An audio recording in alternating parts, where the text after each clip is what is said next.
So in this video, we can discuss about dependency graph. So what is a dependency graph? Okay. So here, dependency graph means it is a new general technique. It is to evaluate the syntax directed definitions by using both the synthesized as well as the inherited attributes. Actually, it will deal with the relationship between these two types of attributes, that is a synthesized as well as the inherited attributes. Okay, so here this will represent the interdependencies among the inherited and the synthesized attributes at the nodes in the parse tree. Okay, and it will be the relationship will be depicted by using a directed graph, and this graph is called as a dependency graph. Okay, so here we have seen that annotated parse tree will show the values of the attributes, right? Okay, so here dependency graph will also shows that how these values that are computed with the from different nodes, how we got these values at each nodes. So the compiler we will come to know how the values are computed. Okay, so next, suppose we have a production, say A gives X,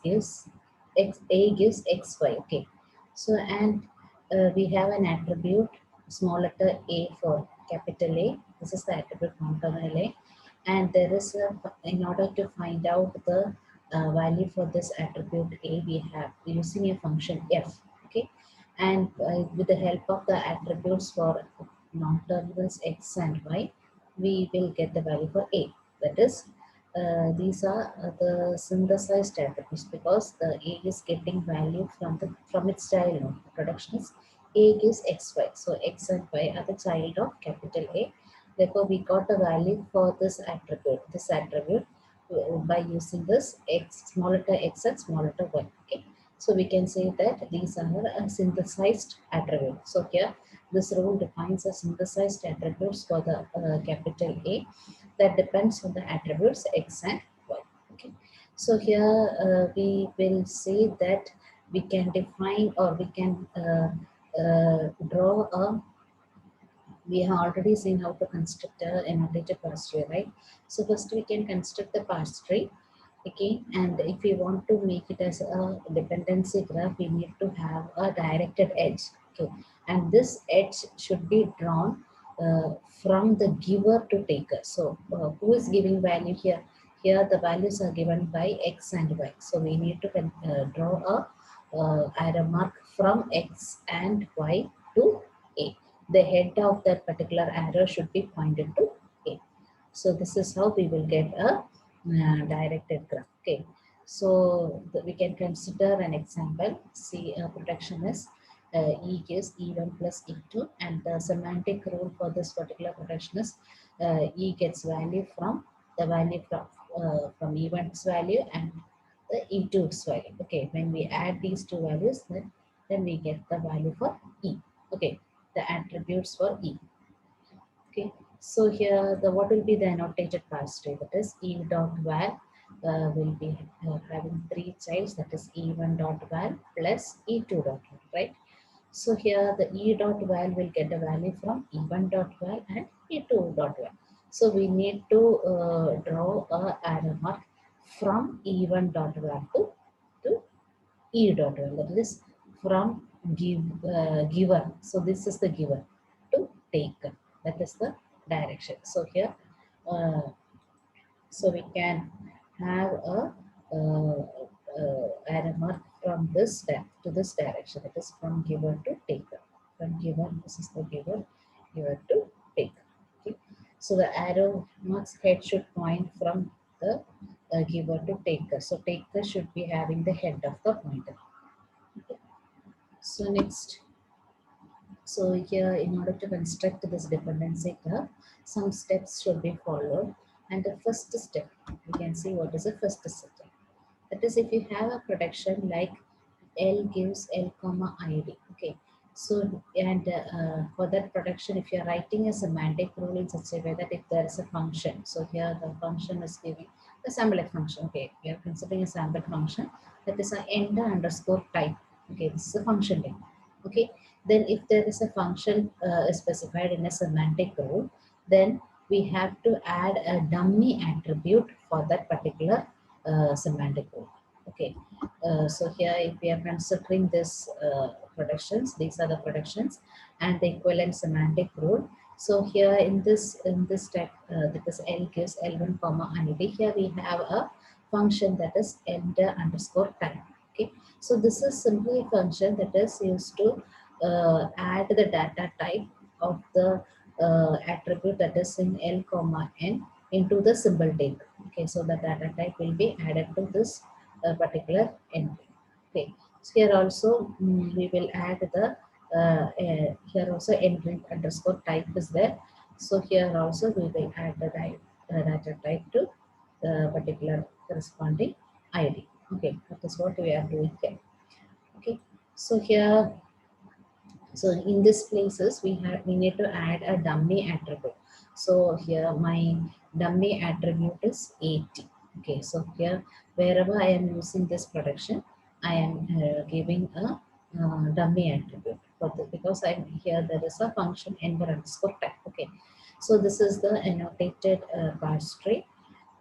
So here we have a dummy attribute 80 here. That is L1 dot that is id dot entry, and it will get the value from L dot in. Okay, so here this attribute will get the value from L dot in, that is this thing. Okay, so this L dot in and id dot entry. Here also for L dot L1 dot in, for this L production only we are having a dummy attribute. So wherever we are using a L dot in attribute, we should have a dummy attribute 8. Okay. L പ്രൊഡക്ഷൻ്റെ അകത്ത് L എവിടേക്ക് വരുന്നോ അവിടെയെല്ലാം നമുക്ക് ഈ ഒരു dummy attribute add ചെയ്യാം. Okay, അപ്പോൾ ഇവിടെ L ഡോട്ട് ഇൻ ആവുന്നെങ്കിൽ അവിടെ ഒരു ഡമ്മി ആട്രിബ്യൂട്ട് ആഡ് ചെയ്യാം. കാരണം ഈ ഒരു പ്രൊഡക്ഷന് നേരെയുള്ള സെമാൻറ്റിക് റൂളിന് നമ്മൾ ഈ ഫംഗ്ഷൻ എൻ്റർ അണ്ടർസ്കോർ ടൈപ്പ് എന്ന് പറയുന്ന പ്രൊഡക്ഷൻ യൂസ് ചെയ്തിട്ടുണ്ട്. ഓക്കെ, ആ ഫംഗ്ഷൻ യൂസ് ചെയ്തിരിക്കുന്ന എവിടേക്കാണോ അവിടെയെല്ലാം നമ്മൾ ഡമ്മി ആട്രിബ്യൂട്ട് കൊടുക്കുക. ഓക്കെ, ഇതാണ് ഫസ്റ്റ് സ്റ്റെപ്പ് ചെയ്യുന്നത്. The second step എന്ന് പറയുന്നത്, second step means we need to number the attributes, that is from the bottom. Okay, bottom leaf മുതലാണ്, ഓരോ ലീഫിലാണ് നമ്മൾ സ്റ്റാർട്ട് ചെയ്യുന്നത്. ഓക്കെ, ഇവിടെ ലീഫ് എന്ന് പറയുന്നത് id ഡോട്ട് എൻട്രി ഡാറ്റ ടൈപ്പിലാണ് നമ്മൾ ശ്രദ്ധിക്കുന്നത്. ഇവിടെ this is not attribute. Okay, ഇവിടെ ഇത് ഇൻറ്റ് എന്ന് പറയുന്നത് ആട്രിബ്യൂട്ട് അല്ല, ആട്രിബ്യൂട്ട്സ് മാത്രമേ നമ്മൾ നമ്പർ ചെയ്യുന്നുള്ളൂ. ഇവിടെ ആട്രിബ്യൂട്ട്സ് എന്ന് പറയുന്നത് എൻട്രി ഉണ്ട്, ഇൻറ്റ് ഉണ്ട്, ടൈപ്പ് 80 ഉണ്ട്. 80 എന്ന് പറയുന്നത് dummy attribute.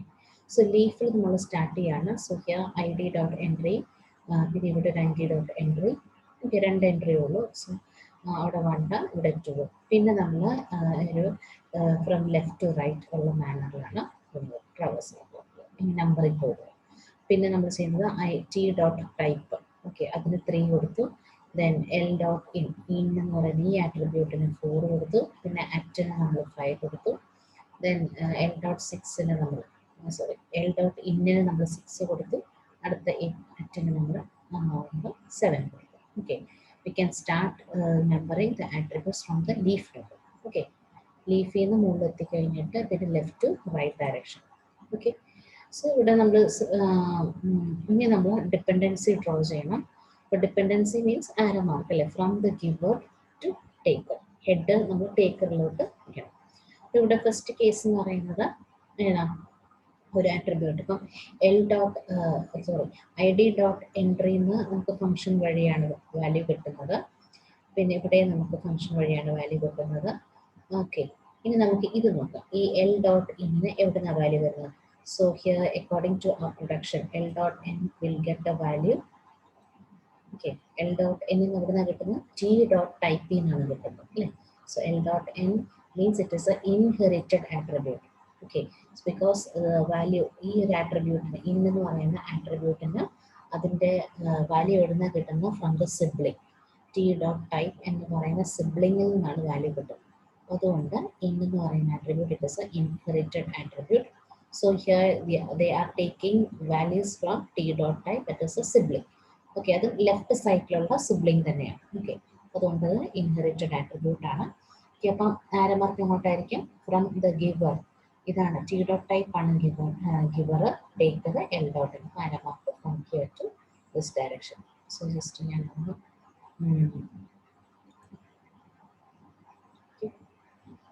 so here arrow mark from this to this direction, heading.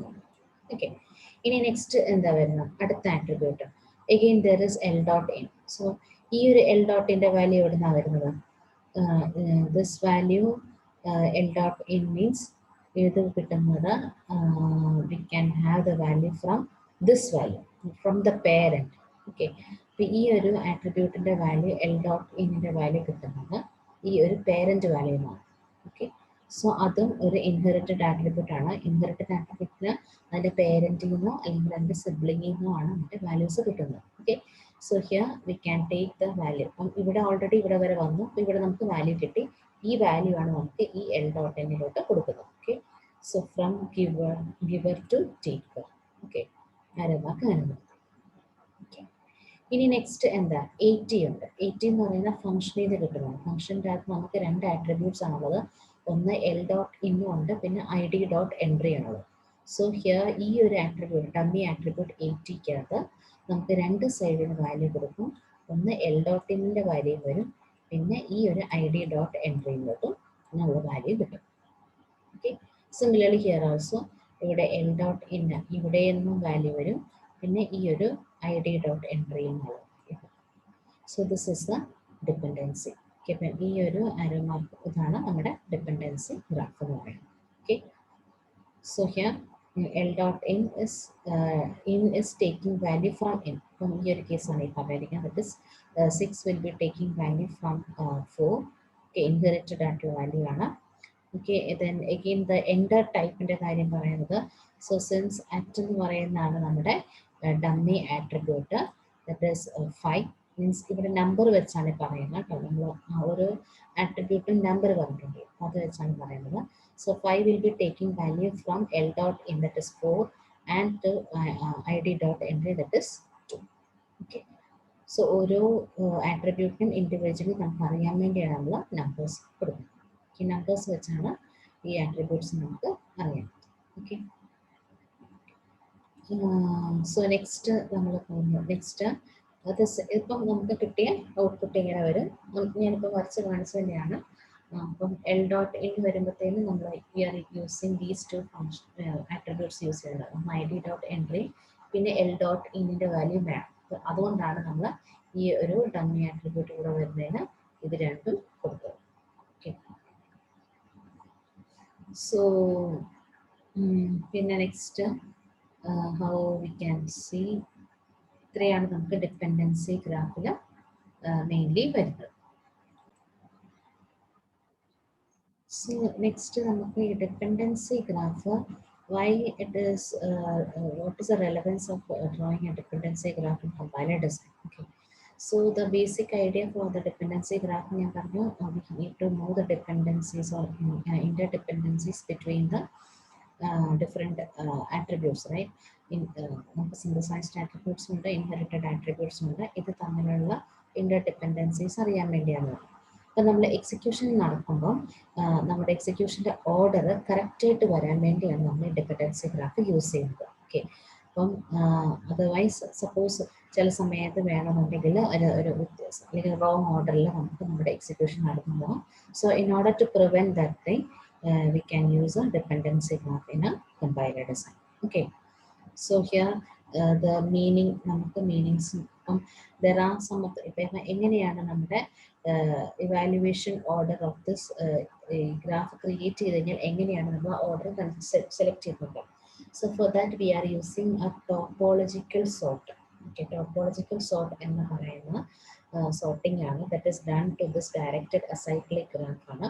Just in the topological sort എന്ന് പറഞ്ഞു കഴിഞ്ഞാൽ, if a graph is given with the nodes m1 to mk വരെയുള്ള നോട്ട്സ് നമുക്കുണ്ടെങ്കിൽ, അപ്പം edges will go from nodes earlier in the ordering of the later nodes. അതായത് ആദ്യം ഉണ്ടായ നോഡിൽ നിന്ന് പിന്നീട് ഉണ്ടാകുന്ന നോഡ്, അതായത് 1 to 3 ആണെന്നുണ്ടെങ്കിൽ 1 to 2, 2 to 3 അങ്ങനെ പോകുള്ളൂ. ഓക്കെ, അപ്പം ആദ്യം ഉണ്ടായ നോഡ് 1 ആയിരിക്കും, പിന്നീടായിരിക്കും 2 എന്ന് പറയുന്ന നോഡ് നമ്മൾ കൺസ്ട്രക്ട് ചെയ്തിരിക്കുന്നത്. So here if there is a edge from that is pointing from MI to MJ എന്നൊരു എഡ്ജ് ഉണ്ടെന്നുണ്ടെങ്കിൽ then that means that MI should appear, അല്ലെങ്കിൽ MI എന്ന് പറയുന്ന ആ ഒരു പെർട്ടിക്കുലർ നോഡ് ആദ്യം ഉണ്ടാവണം before MJ in the order. Okay, അപ്പോൾ ഈ ഒരു കേസിൻ്റെ അകത്ത് നമുക്ക് രണ്ട് ആട്രിബ്യൂട്ട് ഉണ്ട്, ടി ഡോട്ട് ടൈപ്പും ആൻഡ് എൽ ഡോട്ട് ഇന്നും ഉണ്ട്. അപ്പം that is giving value to 4, right. 3 എന്ന് പറയുന്ന സ്റ്റേറ്റ്മെന്റ്, അതായത് ടി ഡോട്ട് ടൈപ്പ് നമ്മൾ ആദ്യമേ കണ്ടുപിടിച്ചിട്ടുണ്ടാവണം before doing the L dot in, that is because 3 is giving value to 4, right. പിന്നെ വേറൊരു case 4 is giving value to 6. So ഈ 6 എന്ന് പറയുന്ന സ്റ്റേറ്റ്മെന്റും 4 എന്ന് പറയുന്ന സ്റ്റേറ്റ്മെന്റും ഇവാലുവേറ്റ് ചെയ്യുന്നതിന് മുമ്പേ തന്നെ നമ്മൾ 3 എന്ന് പറയുന്ന ആ ഒരു ടി ഡോട്ട് ടൈപ്പ് നമ്മൾ ഇവാലുവേറ്റ് ചെയ്തിട്ടുണ്ട്. സോ ഇനി അപ്പം ആ ഒരു ഓർഡറിംഗ് ആണ് നമ്മൾ ഇവാലുവേഷൻ ഓർഡർ എന്ന് പറയുന്നത്. ഓക്കെ, അപ്പോൾ ടോപ്പോളജിക് സോർട്ടിംഗ് ജസ്റ്റ് നത്തിങ് ആണ് നമ്മൾ ആ ഓർഡർ ചെയ്തിരിക്കുന്നത്. നമ്മൾ from leaf node to top വരെ പോയിട്ട് ഫ്രം ലെഫ്റ്റ് ടു റൈറ്റ് ഡയറക്ഷനിലാണ് നോട്ട്സ് നമ്പർ ചെയ്തിരിക്കുന്നത്. ആ നമ്പറിൻ്റെ ഓർഡറിൽ തന്നെ നമ്മൾ ഇവാലുവേഷൻ ചെയ്യണം. Okay, so this is what we are doing in translation ചെയ്യുന്നതാണ്. This is we need to construct a parse tree, then we have to construct the dependency graph, then we have to perform the topological sorting. Okay, അപ്പം ആ topological sorting ചെയ്ത് കഴിയുമ്പോഴാണ് we will get the evaluation order. After getting the evaluation order, അപ്പം നമുക്ക് ഏതാണ് ആദ്യം perform ചെയ്യേണ്ടത്, പിന്നെ ലേറ്റർ ഏതാണ് പെർഫോം ചെയ്യേണ്ടത് എന്ന് പറയുന്ന ആ ഒരു ഓർഡർ കിട്ടും. അത് കഴിയുമ്പോഴാണ് നമ്മുടെ ഒരു ഈ ഒരു പർട്ടിക്കുലർ ഇത് നമ്മൾ ട്രാൻസ്ലേറ്റ് ചെയ്യുന്നത്. ഓക്കെ, സോ ട്രാൻസ്ലേഷൻ എന്ന് പറയുമ്പോൾ നമ്മുടെ ഡയറക്റ്റഡ് ഗ്രാഫ്, ഡിപ്പെൻഡൻസി ഗ്രാഫ് നമുക്ക് കിട്ടിയിട്ടുണ്ട്. അതിൻ്റെ അകത്ത് വരുന്ന ഇതായിട്ടുള്ള ട്രാൻസ്ലേറ്റഡ് ആയിട്ടുള്ള നമ്മൾ ലെവലിലുള്ള ഇതാണ് വരുന്നത്. സോ ഹിയർ ഇതാണ് നമ്മുടെ റൂൾസ്. ഓക്കെ, അതായത് what is to be done. അപ്പോൾ നമുക്ക് ഏറ്റവും ആദ്യം ചെയ്യേണ്ടത് A3 എന്ന് പറയുന്ന ഒരു ഇതാണ്. That is okay, so here what should be done first. So നമുക്ക് തന്നിരിക്കുന്ന ഡയറക്റ്റഡ് ആയിട്ടുള്ള ഡിപ്പെൻഡൻസി ഗ്രാഫാണ്. ഇവിടെ ആദ്യം നമ്മൾ ചെയ്യുന്നത് എന്താ, ഇൻറ്റ് എന്ന് പറയുന്ന ഒരു data type, that data type is copy to T dot type അല്ലേ. സോ ഇവിടെ ഇക്വലൻ്റ് ആയിട്ടുള്ള റൂള്, സെമാൻറ്റിക് റൂൾ നമ്മൾ എന്താ ചെയ്യുന്നത് വെച്ചാൽ ഇൻറ്റ് the value data type int അല്ലേ, int will be copied to A3 meaning just attribute 3 എന്ന മീനിങ് ഉള്ളൂ. ഇപ്പോൾ ഇവിടെ ടി ഡോട്ട് ടൈപ്പിൻ്റെ നമ്പർ, ടൈപ്പ് എന്ന് പറയുന്ന ഈ ആട്രിബ്യൂട്ട് നമ്പർ 3 ആണ്, അതുകൊണ്ടാണ് ഇവിടെ 3 എന്ന് കൊടുത്തിരിക്കുന്നത്. Okay, A3. Okay, then what you have done, ഈ A3യുടെ വാല്യൂ, ഈ 3യുടെ വാല്യൂ തന്നെയാണ് ഇവിടെ 4 കൊടുത്തിരിക്കുന്നത്. So that is why it is assigning the value of A3 to A4.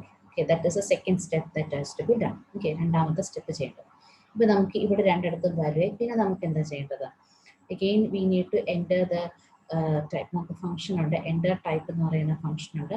അതിൻ്റെ അകത്തോട്ട് അതിൻ്റെ അകത്ത് നമുക്ക് വേണ്ട വാല്യൂസ് ഒന്ന് ID2 എൻട്രിയും പിന്നെ ഈ ഒരു എൽ ഡോട്ട് ഇന്നിൻ്റെ വാല്യൂ ആണ്. എങ്കിൽ മാത്രമേ നമുക്ക് ഈ ഒരു അറ്റിൻ്റെ വാല്യൂ നമുക്ക് കിട്ടുള്ളൂ. സോ ഹിയർ ദിസ് ഡമ്മി ആട്രിബ്യൂട്ടിൻ്റെ വാല്യൂ കിട്ടുന്നുണ്ടെങ്കിൽ ID2 നമ്മൾ ഡയറക്റ്റ് ആയിട്ട് എൻട്രി ചെയ്യുന്ന ഒരു ഐഡന്റിഫയറിന്റെ ഡാറ്റ ടൈപ്പ് അല്ലേ. ഓക്കെ, അപ്പം ആ ഒരു ഡാറ്റ ടൈപ്പും പിന്നെ എൽ ഡോട്ട് ഇൻ നിന്ന് വരുന്ന എന്ത് വാല്യൂ, ഇൻറ്റ് എന്ന് പറയുന്ന വാല്യൂ വരും. That will be enter to the simple ടേബിളിൻ്റെ അകത്തോട്ട് എൻ്റർ ചെയ്യാൻ വേണ്ടിയുള്ള ആ ഒരു ഫംഗ്ഷനാണ് എൻ്റർ ടൈപ്പ് എന്ന് പറയുന്നത്. സോ ഹിയർ ഇൻറ്റ് എന്ന് പറയുന്ന ഡാറ്റ ടൈപ്പ് എന്താണോ ഐഡന്റിഫയർ 2, സപ്പോസ് A+B ആണെന്നുണ്ടെങ്കിൽ ഇതിപ്പം A, B, ഇൻറ്റ് A, B, ഇത് ഡിക്ലറേഷൻ സ്റ്റേറ്റ്മെന്റ് അല്ലേ, ഇൻറ്റ് A, B ആണെങ്കിൽ if this is B, identifier B വരും, ID2 is B, ബിയുടെ ഡാറ്റ ടൈപ്പ് ഇൻറ്റ് ആയിട്ട് അവിടെ ഡിക്ലെയർ ചെയ്യും, സിമ്പിൾ ടേബിളിൻ്റെ അകത്ത് ഇൻറ്റ് ആയിട്ട് ഡിക്ലെയർ ചെയ്യും. ഓക്കെ, നെക്സ്റ്റ് സ്റ്റെപ്പ് എന്ന് പറയുന്നത് A4 ഓൾറെഡി നമുക്കുണ്ട്, എന്താ ഇൻറ്റ് എന്ന് പറയുന്ന വാല്യൂ ഉണ്ട്, that value will be copy to A6. അപ്പം ഇവിടെ ഈ ഒരു എൽ ഡോട്ട് ഇന്നും ഡാറ്റ ടൈപ്പ് ഇൻറ്റ് ആയിട്ട് വരുന്നു. ഇനി നെക്സ്റ്റ് അടുത്ത താഴെ എന്താ, again there is ID dot entry 1 എന്ന് പറയുന്ന ഒരു ഐഡന്റിഫയറിന് ID1 ഡോട്ട് എൻട്രി ഉണ്ട്. സോ ആ എൻ്റെ എക്സാമ്പിൾ A+A, B ആണെങ്കിൽ A എന്ന് പറയുന്ന ഐഡന്റിഫയർ സിമ്പിൾ ടേബിളിൽ ഉണ്ടാവുമല്ലോ, അതിൻ്റെ ഡാറ്റ ടൈപ്പ് A6 ആയിട്ട് അവിടെ കൊടുക്കുന്നു. അപ്പം enter function enter underscore type എന്ന് പറയുന്ന ഫംഗ്ഷൻ എന്താ ചെയ്യുന്നത്, എന്താണ് നമ്മുടെ ഡാറ്റ ടൈപ്പ് വരുന്നത് അത് ഈ ഇക്വലൻ്റ് ആയിട്ടുള്ള ഐഡൻറ്റിഫയർ എവിടെയാണോ സിമ്പിൾ ടേബിളിൽ ഇരിക്കുന്നത് അവിടെ പോയി ആ ഒരു ഡാറ്റ ടൈപ്പ് സെറ്റ് ചെയ്യും. അതാണ് എൻ്റർ അണ്ടർസ്കോർ ടൈപ്പ് എന്ന് പറയുന്നത്. ഓക്കെ, സോ ഇവിടെ A6ൻ്റെ വാല്യൂ ഇൻറ്റ് ആണ് വന്നിരിക്കുന്നത്. സോ ഇൻറ്റ് എന്ന് പറയുന്ന വാല്യൂ എ എന്ന് പറയുന്ന ഐഡൻറ്റിഫയറിൻ്റെ സിമ്പിൾ ടേബിളിലെ എൻട്രി ആയിട്ട് ഇൻറ്റ് സേവ്. ഓക്കെ, അപ്പം ആ ഒരു പെർട്ടിക്കുലർ ഏതാണ് ഓർഡർ വന്നിരിക്കുന്നത് നമ്മുടെ ഈ ഒരു സംഭവം ക്രിയേറ്റ് ചെയ്തിരിക്കുന്ന ഓർഡറിൽ തന്നെയാണ് നമ്മുടെ യൂസ് സെമാൻറ്റിക് റോൾ നൽകുന്നത്. ഓക്കെ, ഇതാണ് evaluation order based upon our dependency graph.